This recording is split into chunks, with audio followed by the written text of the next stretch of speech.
உங்களின் ஆன்மீக பயணங்களுக்கு எங்களுடன் இணைந்திருங்கள். யாத்திரை.com. திருமண தடை நீக்கும் திருநாகேஸ்வரம் வழிபாடும் பரிகாரமும் நிகழ்ச்சியை பார்த்த பலரும் எங்களை தொடர்பு கொண்டு இந்த நிகழ்ச்சியை பற்றி நெகிழ்ச்சியாக தங்கள் அனுபவத்தை பகிர்வது எங்களுக்கு மிகவும் சந்தோஷமாக உள்ளது. இந்த பயணத்தில் அடுத்த மைல்கல்லாக ராகுதோஷ நிவர்த்தி ஸ்தலத்தையும் அதற்குரிய வழிபாட்டையும் இன்றைய நிகழ்ச்சியில் காண இருக்கின்றோம்.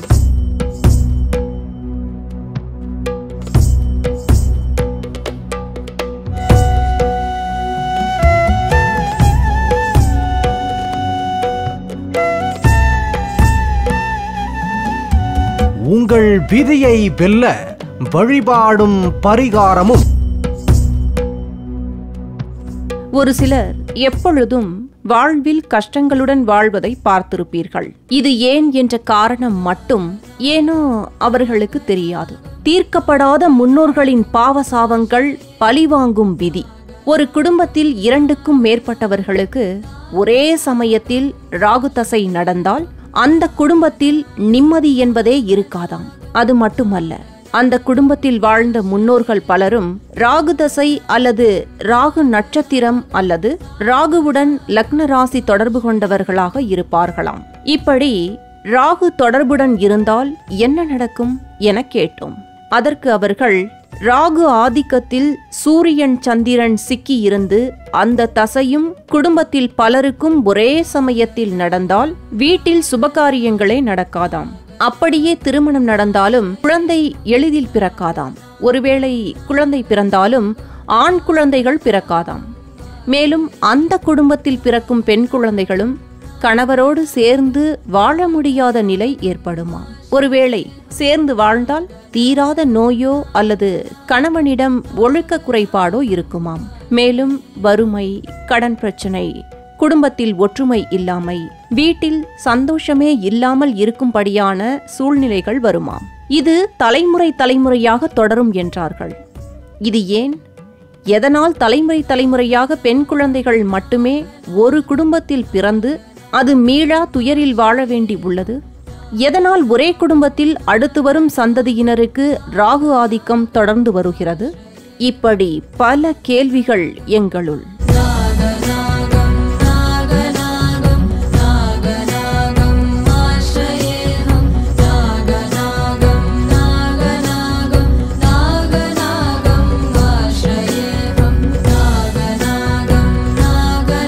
இனி இதற்குரிய பரிகார கோவில் என்ன என்பதை இனி காண்போம்.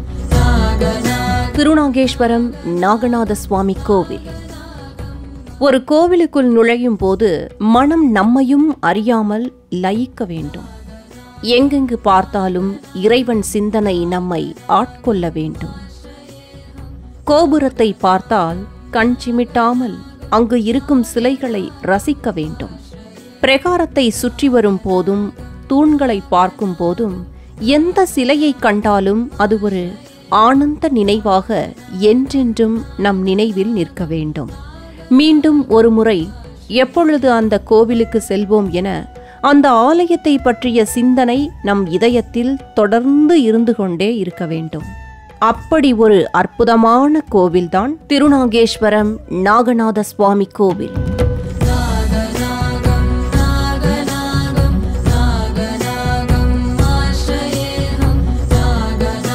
வானுயர்ந்த கோபுரம், அதற்கு சற்றும் குறையாத கொடிமரம், மிக பெரிய விசாலமான தீர்த்த குளம், எங்கெங்கு திரும்பினாலும் அழகழகான சிற்பங்கள், புராண வரலாற்றை அற்புதமாக விளக்கும் கோபுர சுதை சிற்பங்கள், கோவில் உள்ளே திரும்பிய இடமெல்லாம் தனி சன்னதிகள், ஆதிவிநாயகர் தொடங்கி முருகப்பெருமான், 63 கணநாதர் ரகசியம், நவக்கிரகங்கள், சப்தமாதர்கள், 4 நடராஜர், தட்சிணாமூர்த்தி, குபேரலிங்கம், மகாலட்சுமி, சரஸ்வதி, கஜலட்சுமி, சூரியன், அதிகார நந்தி, சிவசக்தி, நாராயணி மற்றும் எண்ணற்ற சிவலிங்கங்கள். இப்படி சொல்லிக்கொண்டே போகலாம். ஆந்திராவில் காளஹஸ்தி சிவன் கோவில் ராகுகேது தோஷ நிவர்த்தி ஸ்தலமாக இருந்தாலும் ராகுவிற்காக மிகவும் பிரசித்தி பெற்ற ஸ்தலம் தமிழகத்தில் திருநாகேஸ்வரம் மட்டுமே.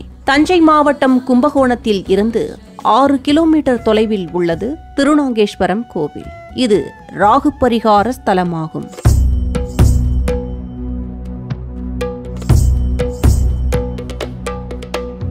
சிவாபரணம் கோரரூபம் பஞ்ச இந்திரிய தாரகம். சிவாபரணம் கோரரூபம் பஞ்ச இந்திரிய தாரகம். நித்யம் ஜாக்ரஸ்திதே நிஷ்டம் நாகநாகம் ஆஶயேஹம். நித்யம் ஜாக்ரஸ்திதே நிஷ்டம் நாகநாகம் ஆஶயேஹம்.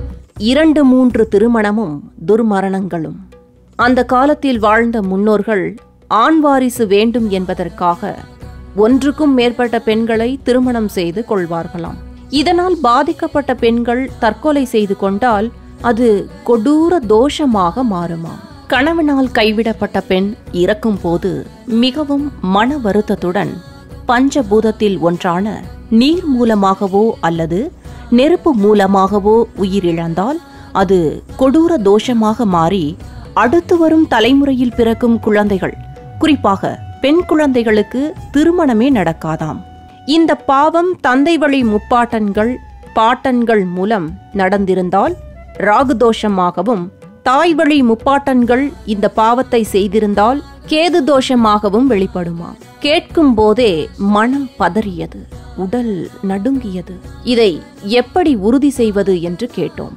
ஜாதகத்தில் ராகுவுடன் சூரியன் அல்லது 9ஆம் அதிபதி இணைந்து கூடவே சனி தொடர்பு இருந்து 2ஆம் இடம், 5ஆம் இடம், 7ஆம் இடம் பாதிக்கப்பட்டு 7ஆம் இடத்தில் 8ஆம் அதிபதியோ அல்லது 8ஆம் இடத்தில் 7ஆம் அதிபதியோ இருந்து ராகு தசை திருமண வயதை ஒட்டி வருமானால் கட்டாயம் அத்தனை எளிதில் திருமணம் நடக்கவே நடக்காதாம். குறிப்பாக நல்ல குணம், நல்ல அழகு, நல்ல படிப்பு, நல்ல வேலை என அனைத்தும் இருந்தாலும் திருமணம் மட்டும் இந்த காலகட்டத்தில் தள்ளிப்போய்க் கொண்டே இருக்குமாம். மேலும் திருமணம் பேசும் போது ராகு தசையில் சனி புத்தியோ அல்லது சனி தசையில் ராகு புத்தியோ அல்லது 7.5 சனியும் ராகு தசையும் ஒரே சமயத்தில் நடந்தாலோ கட்டாயம் சற்று எச்சரிக்கையாக இருக்க வேண்டுமாம். எத்தனை ஜோதிடர்களை பார்த்தாலும் சரி, எத்தனை பரிகாரங்கள் செய்தாலும் சரி, எத்தனை கோவில் போனாலும் சரி, கட்டாயம் அந்த தோஷம் அத்தனை எளிதில் விலகாதாம். இதனால் அந்த மொத்த குடும்பமே மனக்குழப்பத்தில் என்ன செய்வதென்றே தெரியாமல் யார் என்ன பரிகாரம் சொன்னாலும் அதை அப்படியே செய்து மனம் வெறுத்து இறுதியில் பரிகாரம் மீதும் கடவுள் மீதும் நம்பிக்கை அற்று போய்விடுமாம். இத்தனை சிக்கலான பிரச்சனைகள் நடுவே இறந்த ஆத்மா மறுபிறவி எடுத்திருந்தால் அந்த ஆத்மா எப்படியாவது பழி வாங்க இந்த குடும்பத்துடன் ஏதாவது ஒரு தொடர்பை அல்லது உறவை ஏற்படுத்திக் கொள்ளும் என்று சொன்னதை கேட்டபோது இது எல்லாம் சாத்தியம்தானா என்றோம். அதற்கு அவர்கள் சொன்ன பதில், கர்மா என்பது எத்தனை ஜென்மம் எடுத்தாலும் தொடர்ந்து கூடவே வரும். இது இந்து மதம் உலகுக்கு போதித்த சாஸ்திரம். இதை அனுபவத்தில் மட்டுமே உணர முடியும் என்றார்கள். சரி, இதை எந்த வழிபாடு மூலம் சரி செய்வது என்று கேட்டோம். அப்பொழுது பலரும் அனுபவத்தில் வென்ற சில பரிகார வழிபாட்டை, அந்த ரகசியத்தை அவர்கள் கூறினார்கள். அதை அப்படியே இங்கு வெளியிடுகிறோம். நேயர்கள் இதை குறித்து வைத்துக்கொண்டு நம்பிக்கையுடன் செய்து பலன் பெற்ற பின் உங்கள் அனுபவத்தை எங்களுக்கு தெரியப்படுத்துங்கள். இதோ உங்களுக்காக அந்த பரிகார வழிபாடு. வீட்டில் ராகு தசை பலருக்கும் நடந்து பிரச்சனைகள் தொடர்ந்து வந்தால் ராமேஸ்வரத்திற்கு மகாலய அமாவாசை அன்று குடும்பத்துடன் சென்று முன்னோர்களுக்கு முதலில் திதி கொடுக்க வேண்டுமாம். அடுத்ததாக திருமணத்திற்காக காத்திருக்கும் பெண் தேவிப்பட்டினத்தில் அலைகளே இல்லாத கடல் நடுவே இருக்கும் நவக்கிரகங்களை வழிபட்டு தோஷம் கழிக்க வேண்டுமாம். மூன்றாவதாக அம்மன் கோவில் அல்லது எந்த கோவிலிலாவது அரசும் வேம்பும் ஒன்றாக இருக்கும் மரத்தடியில் அல்லது இதற்கான கோவிலுக்கு சென்று அங்கு நாக சிலையை பிரதிஷ்டை செய்து வழிபட வேண்டுமாம். இப்பொழுது சொன்ன பரிகாரங்கள் 3ஐயும் செய்த பின்னே எப்பேற்பட்ட தோஷமானாலும் அது கட்டுப்பட்டு இறந்த முன்னோர்கள் ஆத்மாவின் வீரியம் குறையும் என்கிறார்கள். ஒருவேளை உங்களால் இந்த பரிகாரங்களை செய்ய முடியாவிட்டால் இங்கு சொல்லப்படும் வழிபாட்டையாவது தொடர்ந்து செய்து பலன் பெறலாம். திருமணமாகாத பெண் செவ்வாய்க்கிழமை வெள்ளிக்கிழமைகளில் வரும் ராகு காலத்தில் வீட்டில் இருந்தபடியே விளக்கேற்றி துர்க்கையை வழிபட வேண்டுமாம். அப்படி வழிபடும் போது துர்க்கைக்கு உளுந்தில் செய்த பிரசாதத்தை நெய்வேத்தியமாக படைத்து பின்வரும் சக்தி வாய்ந்த மந்திரத்தை 21 முறை சொல்லி துர்க்கையை அரளிமலர் கொண்டு அர்ச்சனை செய்து வழிபடலாம். இதோ அந்த மந்திரம். ஓம் மகிஷவாகின்யை, மகாலட்சுமியை, காமாட்சியை, காளிகாயை, ஓம் ஹ்ரீம் தும் துர்காயை நமக. இப்படி பரிகாரம் செய்து திருமணமான பின் அடுத்த தலைமுறைக்கு தோஷம் வராது என்பதற்கு என்ன நிச்சயம்? எப்படி தெரிந்து கொள்வது? தோஷம் இனி தொடராது என்று கேட்டோம். அதற்கு அவர்கள் சொன்ன பதில், பரிகாரத்தால் தோஷம் தீர்ந்துவிட்ட பெண்ணுக்கு நல்ல மன வாழ்க்கை அமையும். மேலும் ஆண் வாரிசே இல்லாத குடும்பத்தில் கூட ஆண் குழந்தைகள் பிறக்கும். அப்படி பிறக்கும் குழந்தைகள் ஜாதகத்தில் ராகு சுபராக இருப்பார். அந்த குழந்தையின் ஜாதகத்தில் 1, 5, 9 இடங்கள் பலமாகி குரு ராசி அல்லது லக்னத்தோடு தொடர்பு கொண்டு இருப்பார் என்பதை ஆதாரத்தோடு தங்கள் அனுபவத்தையும் கூறினார்கள். ராகுவை போல கொடுப்பாரும் இல்லை, ராகுவை போல கெடுப்பாரும் இல்லை என்பார்கள். நவக்கிரகங்களில் கேதுவிற்கு அடுத்தபடியாக மிகவும் வலிமையான கிரகமான ராகுவுக்கு உரியவற்றை இப்பொழுது தெரிந்து கொள்வோம். ராகுவின் அதிதேவதை துர்க்கை, பிரத்யதி தேவதை நாகம், நிறம் கருமை, வாகனம் சிம்மம், தானியம் உளுந்து, மலர் மந்தாரை, ரத்தினம் கோமேதகம், வஸ்திரம் நீலம், நைவேத்தியம் உளுந்து பொடி சாதம். நட்பு வீடு மிதுனம், கன்னி, துலாம். பகை வீடு கடகம், சிம்மம். ராசியில் தங்கும் காலம் 1.5 வருடம். ராகு தசை நடப்பவர்கள் ராகுவுக்கு உரியவற்றை வைத்து வழிபட்டு வர நிச்சயம் ராகுவின் பாதிப்புகள் குறையுமாம்.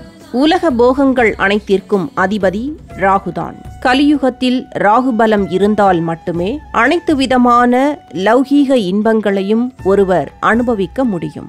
முக்கியமாக ஒருவர் வெளிநாடு சென்று பொருள் ஈட்ட வேண்டுமானாலோ, ஆடம்பரமான ஒரு வாழ்க்கை வாழ வேண்டுமானாலோ கட்டாயம் ஜாதகத்தில் ராகு சுபராக வந்து நல்ல ஸ்தானத்தில் அமர்ந்து ராகு தசை 25 வயதுக்கு மேல் நடந்தால் வாழ்வில் சகல போகங்களும் ராகு அருள்வார் என ஜோதிட சாஸ்திரத்தில் கூறப்பட்டுள்ளது.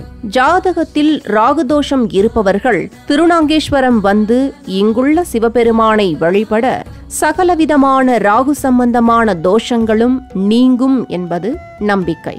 இத்தலத்தில் ஒரு விசேஷம் உண்டு. அது என்னவென்றால் இங்கு நடக்கும் கோபூஜை. பசுவின் உடலில்தான் 30 முக்கோடி தேவர்களும் இருப்பதாக ஐதீகம். அப்படிப்பட்ட பசுவை ஆலயத்தில் வைத்து வழிபடும் போது பல ஜென்ம பாவங்களும் நீங்கும்.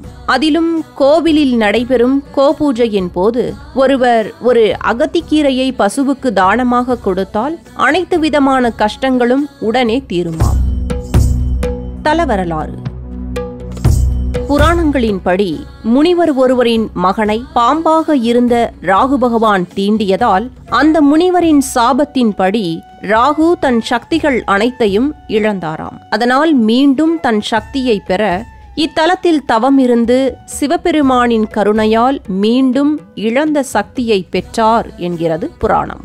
நாகத்தின் வடிவில் இருந்த ராகுவிற்கு அருள் புரிந்ததால் இங்குள்ள சிவபெருமான் நாகநாதர் என அழைக்கப்படுகிறார். தல சிறப்பு. இந்த தலத்தில் ராகு தனது 2 மனைவியருடன் சுபராகுவாக அருள் பாலிக்கிறார். மேலும் ராகு பகவான் பிற கோவில்களில் மனித தலையும் பாம்பின் உடலும் கொண்டிருப்பார். ஆனால் இக்கோவிலில் மட்டுமே ராகு பகவான் முழு மனிதனின் வடிவில் காட்சியளிக்கிறார். இது எங்கும் இல்லாத ஒரு அற்புத திருக்கோலம். தோஷ பரிகாரம். ஜாதகத்தில் 2ஆம் இடம்தான் குடும்பஸ்தானம். அதே சமயம் அதே 2ஆம் இடம்தான் தனவாக்கு ஸ்தானமுமாகவும் உள்ளது. 2ஆம் இடத்தில் ராகு ஜாதகத்தில் அமரும் போது நல்ல படிப்பு, நல்ல வேலை, நல்ல சம்பளம் என அனைத்தையும் கொடுத்துவிட்டு இறுதியில் திருமணத்தை மட்டும் தடுத்து விடுகிறார். ராகுவின் தோஷம் பெரிய பாதிப்பு தராமல் சாதாரணமாக இருந்தால் இத்திருத்தலத்திற்கு செவ்வாய்க்கிழமை ராகுகால சமயத்தில் விளக்கேற்றி வழிபட உடனே தோஷம் நீங்கி தடைப்பட்ட திருமணம் நல்லபடியாக நடைபெறும். நாங்கள் சென்றபோது கூட ஏராளமானோர் ராகு காலத்தில் விளக்கேற்றி வழிபட்டு கொண்டிருந்தார்கள். ராகுதோஷ பரிகாரத்திற்காக விளக்கேற்றும் போது ஜாதகத்தில் எந்த இடத்தில் ராகு இருக்கிறாரோ அந்த எண்ணிக்கையில் தீபங்கள் ஏற்ற வேண்டுமாம். ராகு லக்னத்தில் இருந்தால் 1 தீபமும், 2ஆம் இடத்தில் இருந்தால் 2 தீபமும், அதேபோல 7ஆம் இடத்தில் இருந்தால் 7 தீபமும், 8ஆம் இடத்தில் இருந்தால் 8 தீபமும் என தொடர்ந்து 7 வாரங்கள் தீபம் ஏற்றி வர வெகு விரைவில் திருமணம் நடக்கும் என்பது நம்பிக்கை. ஒருவேளை பாவர்களுடன் ராகு அமர்ந்திருந்து தோஷம் சற்று அதிகமாக இருந்தால் ஞாயிற்றுக்கிழமையில் ராகு காலத்தில் இத்தலம் வந்து ராகுவிற்கு பாலாபிஷேகம் செய்து துர்காஷ்டகம் பாடி வழிபட கட்டாயம் வெகு விரைவிலேயே திருமணம் நடக்குமாம்.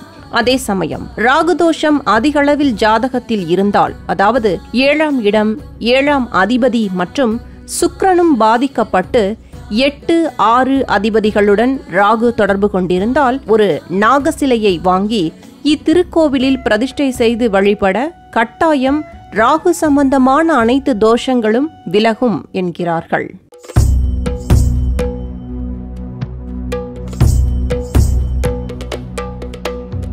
சிவாபரணம் கோரரூபம் பஞ்ச இந்திரிய தாரகம். சிவாபரணம் கோரரூபம் திருவிழாக்கள். இந்திரிய தாரகம். இத்திருக்கோவிலில் ராகு கேது பெயர்ச்சியின் போது சிறப்பு பூஜைகள் விமர்சையாக நடைபெறுகிறது. அதேபோல ஒவ்வொரு ஞாயிற்றுக்கிழமை ராகு காலத்திலும் ராகுவிற்கு சிறப்பு அபிஷேகம் நடைபெறுகிறது. இது தவிர மகா சிவராத்திரி, மார்கழி திருவாதிரை, பங்குனி உத்திரம், கார்த்திகை பிரம்மோற்சவம் உள்ளிட்ட சமயங்களில் திருவிழாக்கள் கோலாகலமாக நடைபெறுகின்றன. திருவிழாவின் போது நடைபெறும் தேரோட்டத்தில் ஆயிரக்கணக்கான பக்தர்கள் கலந்து கொண்டு சிவபெருமானை வழிபட்டு செல்கிறார்கள். திருவிழா சமயத்தில் தீர்த்தவாரி சிறப்பாக நடைபெறுகிறது. அந்த நேரத்தில் உற்சவரை வழிபட்டு இங்குள்ள சூரிய தீர்த்த குளத்தில் குளித்தால் தீராத சரும நோய்கள் அனைத்தும் தீரும் என்பது நம்பிக்கை. திருமணம் என்பது வாழ்வின் மிக முக்கியமான, உன்னதமான, ஆனந்தமான அற்புத நிகழ்வு. அதனால்தான் அதை 1000 காலத்து பயிர் என முன்னோர்கள் குறிப்பிட்டார்கள். அந்த திருமணம் கலியுகத்தின் பாதிப்பால் மலரும் முன்னமே காயும் மொட்டாக திருமணம் நடந்த கையோடு விவாகரத்து அல்லது 30 வயதை தாண்டியும் திருமணம் நடக்காத ஒரு நிலை தற்பொழுது பலருக்கும் உள்ளது. இது அனைத்திற்கும் ராகுதான் காரணம் என கூறுகிறார்கள். எனவே சற்றும் யோசிக்காமல் முன்னோர்கள் செய்த பாவத்தையும் இனி தொடர விடாமல் திருநாகேஸ்வரத்திற்கு செல்லுங்கள். ஞாயிற்றுக்கிழமை ராகு காலத்தில் சென்று ராகுவிற்கு பாலாபிஷேகம் செய்து விளக்கேற்றி வழிபடுங்கள். அந்த நாகநாதர் அருளால் நிச்சயம் உங்கள் பெண் பிள்ளை வாழ்வு அற்புதமாக அமையும். நம்பிக்கையோடு சென்று வழிபடுங்கள். பரிகாரம் செய்வோர் கவனத்திற்கு. மிக மிக முக்கியமாக பரிகாரத்திற்கு செல்லும் போது தோஷம் உள்ளவர்கள் மட்டுமே கோவிலுக்கு செல்ல வேண்டும். பெற்ற தாய் தந்தை தவிர வேறு யாரும் கூட செல்லக்கூடாது. அதேபோல பரிகார ஆலயத்திற்கு சென்றுவிட்டு வேறு எங்கும் செல்லக்கூடாது. நேராக வீட்டுக்குத்தான் வர வேண்டும். நேயர்களே, இங்கு தரப்படும் தகவல்கள் அனைத்தும் பலரின் அனுபவங்கள். எனவே நம்பிக்கையுடன் இங்கு சொல்லப்படும் ஆலயத்திற்கு செல்லுங்கள், வழிபாட்டை செய்யுங்கள். நிச்சயம் வாழ்க்கை மாறும், நல்லது நடக்கும். கோயிலுக்கு எப்படி செல்வது? கும்பகோணத்தில் இருந்து தென்கிழக்கில் காரைக்கால் செல்லும் நெடுஞ்சாலையில் 6 கிலோமீட்டர் தொலைவில் அமைந்துள்ளது திருநாகேஸ்வரம் திருத்தலம். கும்பகோணத்தில் இருந்து நகர பேருந்து வசதிகள் உள்ளன. தஞ்சை மாவட்டம் முழுவதிலும் இருந்து கும்பகோணத்திற்கு அடிக்கடி பேருந்து வசதிகள் உள்ளன. ரயில் மார்க்கமாக செல்வோர் தேப்பெருமாநல்லூர் ரயில் நிலையத்தில் இறங்கி அங்கிருந்து 2 கிலோமீட்டர் தொலைவில் ஆட்டோ மூலமாக இந்த கோவிலை அடையலாம். கோவில் நடை திறந்திருக்கும் நேரம் காலை 6 மணி முதல் மதியம் 12 மணி வரை, மாலை 4 மணி முதல் இரவு 8 மணி வரை. கோவில் முகவரி அருள்மிகு ஸ்ரீ நாகநாதர் திருக்கோவில், திருநாகேஸ்வரம், தஞ்சாவூர் மாவட்டம் 612204.